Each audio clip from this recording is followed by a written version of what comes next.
Gita chapter का नाम है। मनुष्य 3 शरीरों से बना है और उसमें तीनों शरीरों का प्रभाव पाया जाता है। जैसा कि पहले कहा जा चुका है, वे स्थूल, सूक्ष्म और कारण शरीर है। सत्य, रज, तम इन तीनों गुणों से बने होने के कारण से त्रिगुणात्मक कहते हैं।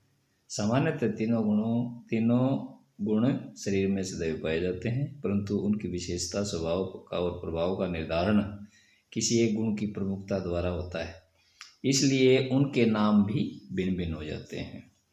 तम स्थूल है, रज सूक्ष्म है, सत कारण है। सत का गुण शीर्ष पर होता है, रज का मध्य में और तम का तलहटी पर। स्थूल शरीर तम का गुण है क्योंकि उसके द्रव्य स्थूल और घने होते हैं। कारण शरीर सत का गुण है क्योंकि उसमें द्रव्य परिष्कृत होते हैं। सूक्ष्म शरीर में घनत्व और परिष्कृत दोनों ही पाए जाते हैं, इसलिए यह रज का गुण है। इसी कारण से मनुष्य 3 प्रकार की प्रवृत्ति वाले होते हैं, मूढ़, चंचल और अज्ञानी।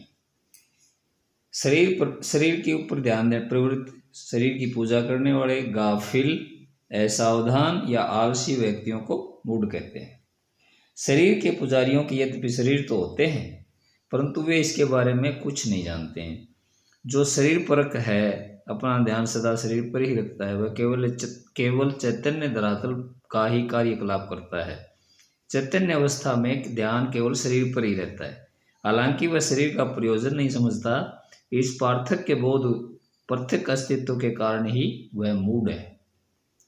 शरीर के साथ मन के पुजारी कठोर रम करने वाले, चिढ़ने वाले, बदला लेने की भावना वाले, संतुलित मस्तिष्क वाले, विचारपूर्ण, देखो इसमें इन सभी क्वालिटियां अलग अलग मनुष्य में पाई जाती हैं। और स्वार्थी व्यक्तियों को चंचल कहा जाता है। मन के पुजारियों के स्वार्थी व्यक्तियों को चंचल कहा जाता है। मन के पुजारियों के यद्यपि मन होता है, परंतु इसके संबंध में वे ज्ञान शून्य होते हैं। शरीर के साथ साथ मन का पुजारी अपना ध्यान शरीर और मन दोनों पर रखता है। वह जागृत अवस्था और स्वप्नावस्था के कार्यों को करता है।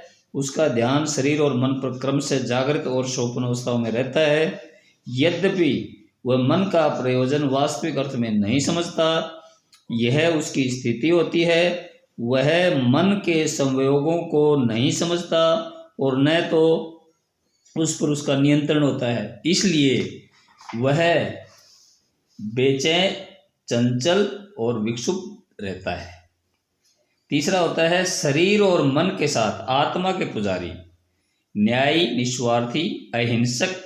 ऐसे व्यक्ति अज्ञानी कहलाते हैं। ज्ञानी नहीं है वो भी, इसमें हम फंस जाते हैं।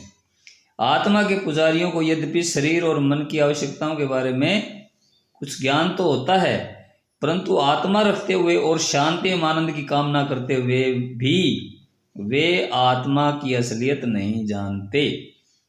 ऐसे लोग जब अध्यात्म के बारे में पढ़ते, सोचते और दूसरों को इस विषय पर बातचीत करते हुए सुनते हैं तो इसकी तरफ उन्मुख होते हैं, इसकी तरफ चलने की कोशिश करते हैं, और फिर भी उनमें लापरवाही रहती है, बेखबरी रहती है, क्योंकि इच्छाओं और कामनाओं से भरे हर व्यक्ति का वैसा ही स्वभाव होता है। इस प्रकार के व्यक्ति को अज्ञानी कहते हैं।